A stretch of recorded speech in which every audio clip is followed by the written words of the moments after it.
Bienvenue à l'émission In Studio, je suis le pasteur Moussa Touré et nous allons parler de comment bâtir l'autel de prière pour les nations. Nous allons regarder pour cela Ésaïe chapitre 2, versets 1 et 2. Ésaïe chapitre 2, versets 1 et 2. Prophétie d'Ésaïe, fils d'Amos, sur Juda et Jérusalem.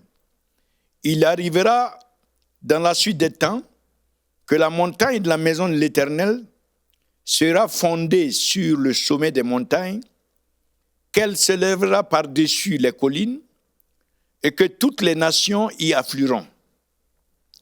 Selon ce passage, nous voyons que Dieu a une destinée pour les nations. Les nations doivent affluer quelque part, mais encore faut-il que cet endroit spirituel puisse être établi. Et Dieu dit que il arrivera à la suite des temps. Mais avant d'introduire cela, nous voyons que c'est une prophétie.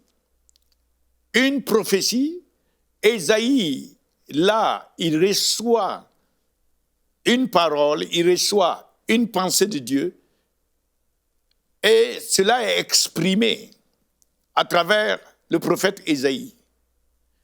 Donc, nous pouvons encore parler de vision ici, parce qu'il s'agit de l'œuvre de l'Esprit qui prend, le Saint-Esprit qui prend la pensée de Dieu, qui connaît la pensée de Dieu et qui l'amène dans l'esprit d'un être humain et qui l'amène en termes de vision. Et l'esprit humain, l'esprit de la personne, reçoit une vision. Et il s'agit là du prophète Ésaïe qui reçoit une vision concernant la fin des temps, les derniers jours, concernant la destinée des nations. Donc ici, qu'est-ce que Ésaïe a reçu? Ésaïe a reçu qu'il arrivera dans la suite des temps. Bon, c'est une formulation pour dire que dans les derniers jours, c'est Dieu qui a choisi de déterminer une période de temps qu'il appelle les derniers jours. Mais cela implique aussi qu'il y a une période de temps que Dieu a appelée les premiers jours, le temps des commencements. Et nous avons, entre le temps des commencements et le temps de la fin, les derniers jours, nous avons l'entretemps.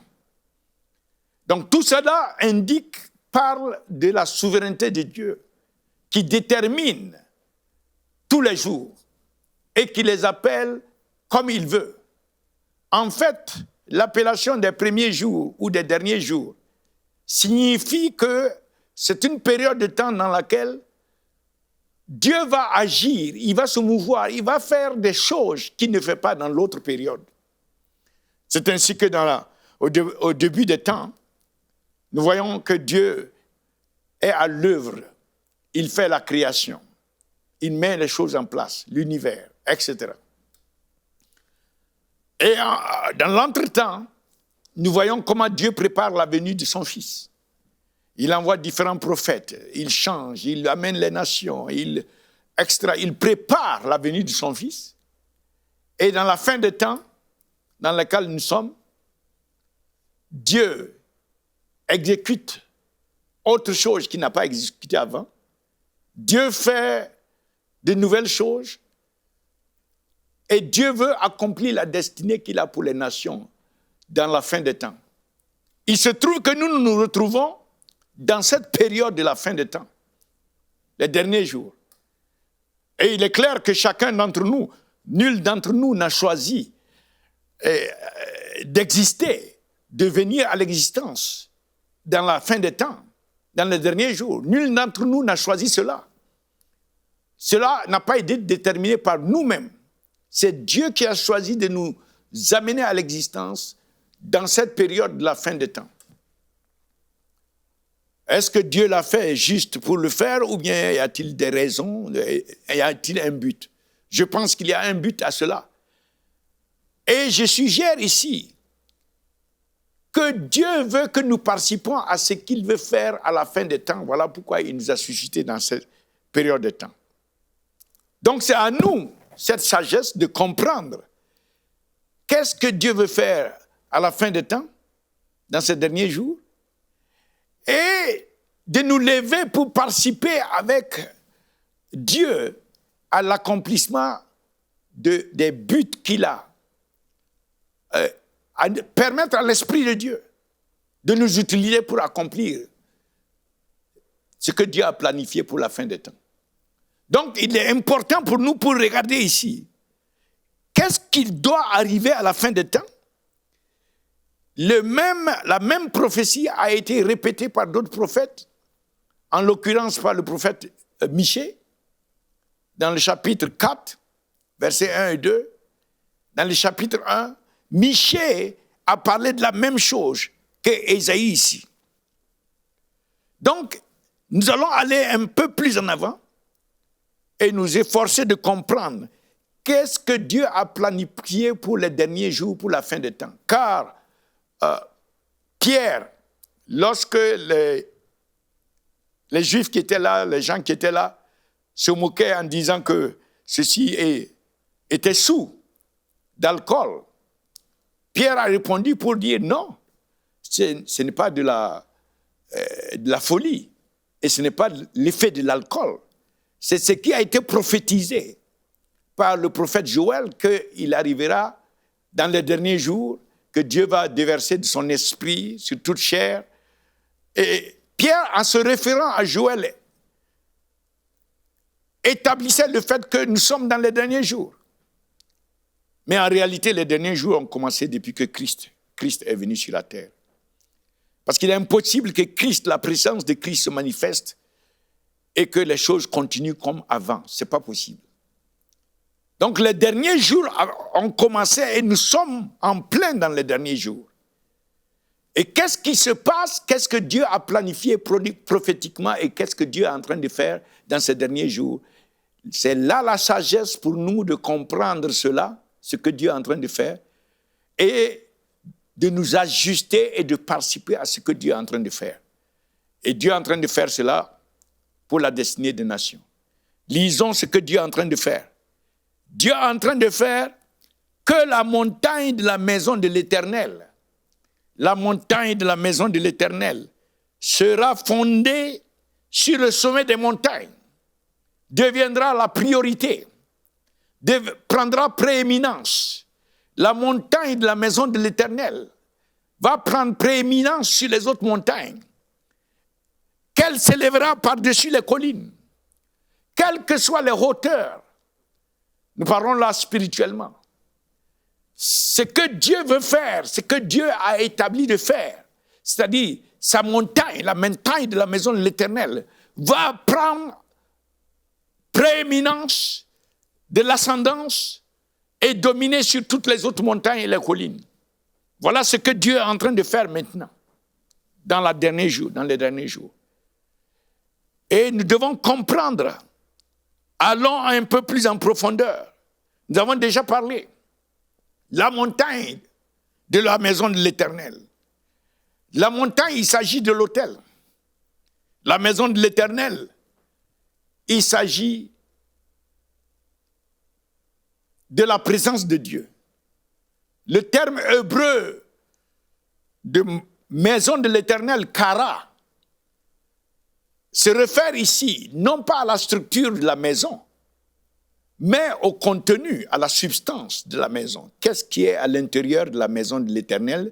C'est-à-dire, c'est la présence de l'Éternel qui y est, et c'est cette présence qui doit être sur la montagne qu'est l'autel.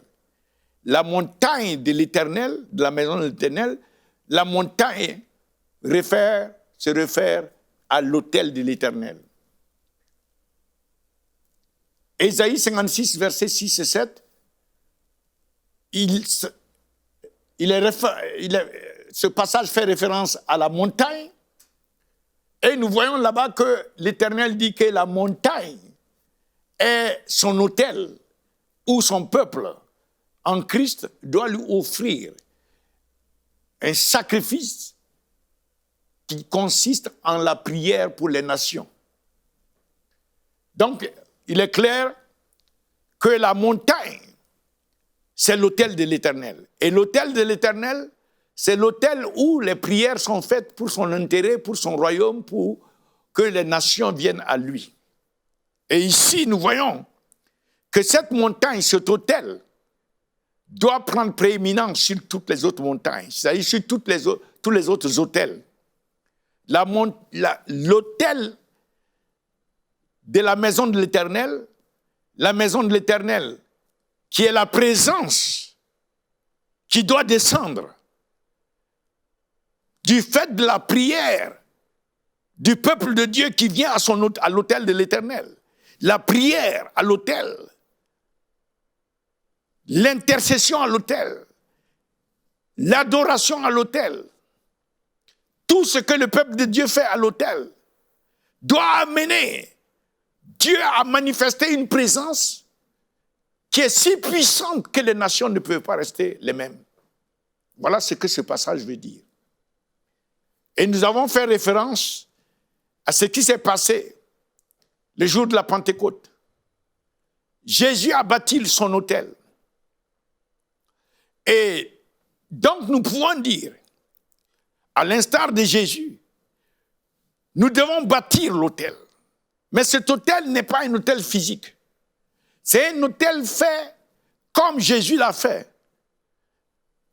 D'êtres vivants qui sont remplis de l'esprit, qui sont nés de nouveau, qui sont devenus des pierres vivantes, à la différence des pierres que Élie a utilisées pour bâtir le sien, pour bâtir son autel. Jésus a utilisé des pierres vivantes, animées par l'Esprit de Dieu, qui prie par cet esprit. Donc, dans ces derniers jours, l'autel de l'Éternel, fait de pierres vivantes, venant ensemble, il ne s'agit pas donc de l'autel d'un individu. Nous voyons dans le livre des Actes qu'il ne s'agissait pas de l'autel de Pierre en tant qu'individu.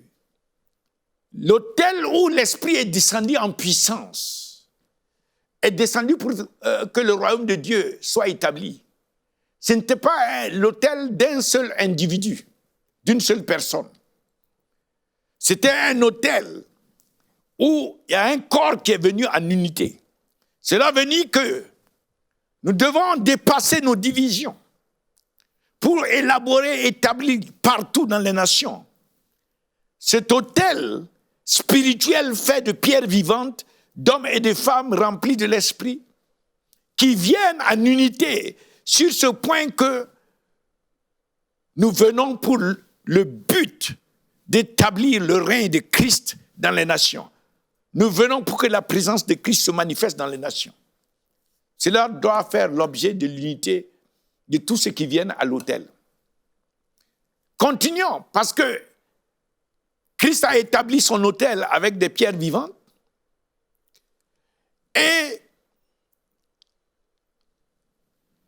cet autel a été bâti sur la base du sacrifice de Christ. Le sang qui a été versé à Golgotha est le sang qui est le sacrifice à cet autel. Celui qui officie à cet autel, c'est Christ glorifié qui officie à cet autel. Il a commandé, les disciples sont venus ensemble, et il est monté dans la gloire, et il a, à partir de sa gloire, il est encore l'officier qui est en train d'agir à cet autel. C'est lui qui est en train de rassembler son peuple. C'est lui qui est en train d'être le médiateur. Et c'est lui qui a reçu la promesse. Donc cet autel est basé sur la parole de Dieu, la promesse de Dieu, que nous allons recevoir une puissance après que le Saint-Esprit soit survenu sur nous et nous allons être transformés pour devenir des disciples de Christ, transformer pour devenir des témoins de Christ dans les nations. Nous allons être transformés pour amener la présence de Christ dans les nations. Donc c'est Christ qui est à l'œuvre, en train de bâtir un autel spirituel fait de pierres vivantes. Un autel où c'est lui-même le médiateur entre Dieu et ceux qu'il a établis à cet autel. Un autel où c'est lui-même le sacrifice. C'est lui-même qui a offert le sang. Et c'est lui qui a reçu la promesse. Et c'est lui qui déverse l'esprit.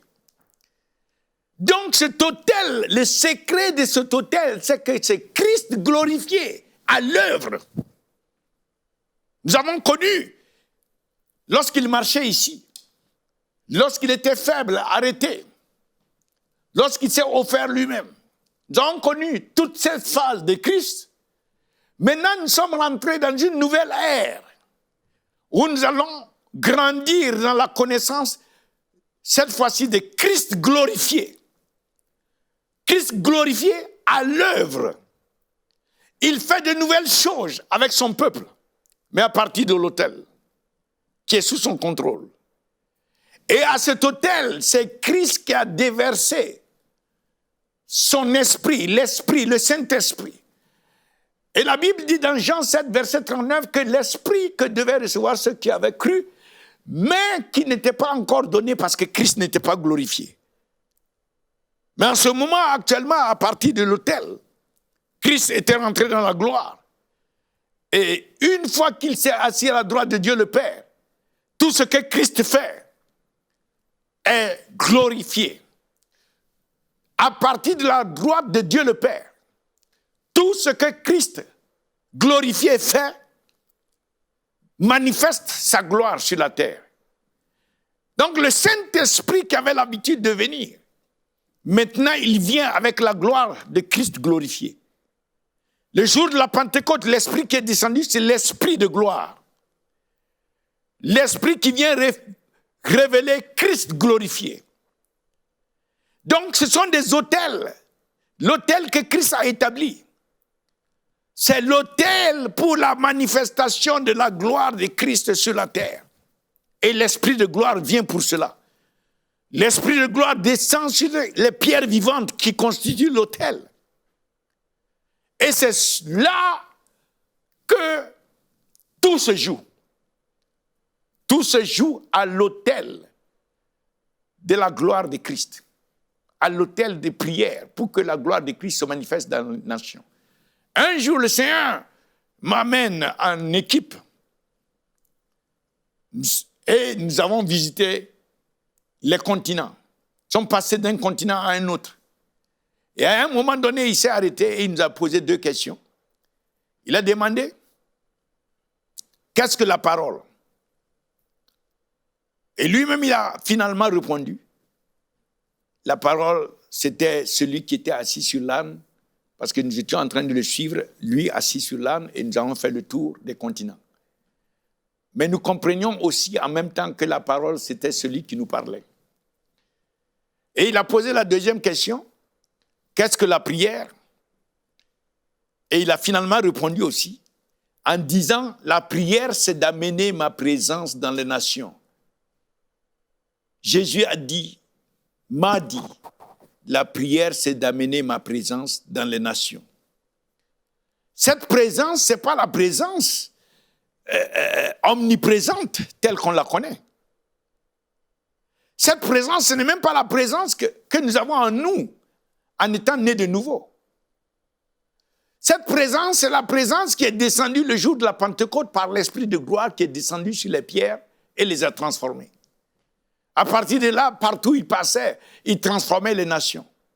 Cette présence, c'est la présence glorieuse de Christ sur nous que nous devons manifester dans les nations. Et c'est une présence que nous recevons à l'autel de prière pour les nations. C'est pour cela que bâtir l'autel de prière pour les nations est essentiel. Est essentiel. Pour que nous puissions amener les nations à Christ, gagner les nations à Christ. Car la prophétie dit, Ésaïe 2, verset 2, que lorsque la montagne de la maison de l'Éternel deviendra la priorité, deviendra la prééminence, prendra prééminence sur les autres montagnes qui sont les autres autels et les collines.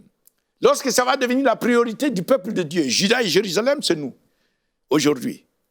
C'est nous le peuple de Dieu, avec les frères juifs messianiques.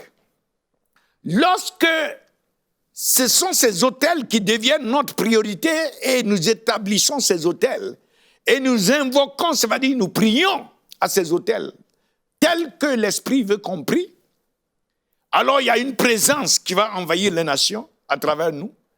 Il y a une présence qui va descendre, la Bible dit que les nations vont affluer à cette présence. Partout où nous sommes, les âmes vont être attirées parce que lorsqu'on dit les nations, il s'agit des âmes dans les nations. Il s'agit des autorités qui sont dans ces nations, qui vont respecter ce que le peuple de Dieu va déclarer. Et il s'agit de l'Église dans ces nations qui va se retrouver fortifiée, qui va se retrouver mointe, remplie de puissance et de présence de Dieu, et qui va devenir capable de proclamer l'évangile de Christ avec démonstration et de gloire. Alléluia. Donc, bâtir cet autel, nous sommes d'accord, je pense, que c'est une chose essentielle, c'est une mission essentielle. Comment bâtir cet autel? Nous avons vu toutes les composantes. Il s'agit maintenant de se déterminer que dans les nations, dans les villes, dans les villages, dans les quartiers des villes ou des villages, dans nos lieux de culte, nous puissions dépasser nos divisions. Nous puissions avoir un esprit un peu plus grand, qui s'élève davantage, un esprit qui a une vision du royaume et qui comprend la grâce qui nous est donnée d'être ceux qui sont utilisés dans ces derniers temps pour amener la gloire de Dieu sur la terre. Car il est dit, Dieu a dit, ma gloire va couvrir la terre comme les eaux couvrent la mer. Venons ensemble, partout, afin de constituer ces autels spirituels. Et venons ensemble pour faire les prières qui sont nécessaires à l'ouverture des cieux et à la descente de l'esprit de gloire. Nous allons nous inspirer pour cela de la prière que Ésaïe a faite. Ésaïe a fait une seule prière qui se trouve dans le livre d'Ésaïe 64, versets 1 à 4. Ésaïe a prié. Il dit, oh Dieu, que tu déchires les cieux et que tu descendes. Ésaïe était conscient d'une présence qui se trouve dans les cieux. La présence de Dieu au trône de Dieu. La présence glorieuse. Ésaïe aspirait à ce que cette présence descende. Ésaïe était conscient qu'il y avait des montagnes sur la terre, qui sont les autels, qu'il y avait d'autres collines, qui ne peuvent être traitées que par cette présence glorieuse du trône. Et Ésaïe invoque l'Éternel. Et c'est une prière, mais qui était annoncée prophétiquement. Et quels sont ceux qui doivent faire ces prières? C'est nous en Jacob, en Christ, avec l'Esprit de Dieu en nous, qui venons comme un autel spirituel. Et c'est nous qui devons, comme le jour de la Pentecôte, avoir soif de cette présence qui doit se manifester sur la terre afin que les montagnes, c'est-à-dire les autres autels, soient consumés par le feu de sa présence. Et Ésaïe a prié prophétiquement. Il dit, descend de la manière, d'une manière qui va faire que les montagnes vont se fondre. Les montagnes vont se fondre. Et que les autels, les collines soient brisées. Et Isaïe compare cela. Il dit que comme le feu fait bouillir l'eau, que tu descendes de cette manière, avec ta présence de feu, avec ta gloire de feu, car tu es le feu dévorant, descends de cette manière. Et Isaïe dit, l'impact de cette descente, c'est que tes adversaires vont craindre ta présence, vont craindre, tes adversaires vont connaître ton nom. Toutes ces fausses religions vont parvenir à la connaissance de la vérité. Cette présence va agir tellement sur le monde, les nations, les peuples, que ceux qui sont encore dans les ténèbres vont parvenir à voir la lumière de Christ. Prophétisé dans Ésaïe chapitre 9, verset 2. Le peuple qui gémit dans les ténèbres a vu une grande lumière. Ceux qui sont encore dans la vallée de l'ombre de la mort, à eux la lumière a brillé. C'est l'accomplissement de ces prophéties se fera par la venue, à travers les prières qui sont faites à l'autel de prière pour les nations, par le peuple de Dieu qui a compris et qui vient en unité. Comme Ésaïe a prié ici. Ésaïe a continué de dire, cette présence de feu qui descend va obliger les nations, va transformer les nations de telle manière que les nations vont trembler à ta présence. Les nations vont trembler en ta présence. Moi, je crois à la parole de Dieu. Je crois que la parole ne va jamais retourner à Dieu sans produire son effet. Un jour, le Seigneur est venu comme ça et il me dit, prends ceci. Il dit aux anges, donnez-lui ceci. Et il s'agissait d'Ésaïe, chapitre 55, versets 10 et 11. Ainsi en est-il de ma parole, qui ne va pas retourner. Donc je crois à la parole de Dieu.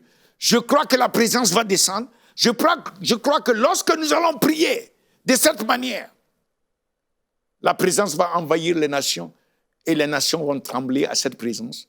Les adversaires vont connaître le nom de Christ et les peuples vont voir la lumière de Christ. Les âmes seront sauvées. Les nations viendront à Christ. Alléluia! C'est excitant d'être dans ces derniers temps et c'est excitant d'être dans le plan de Dieu, dans ce que Dieu est en train de faire.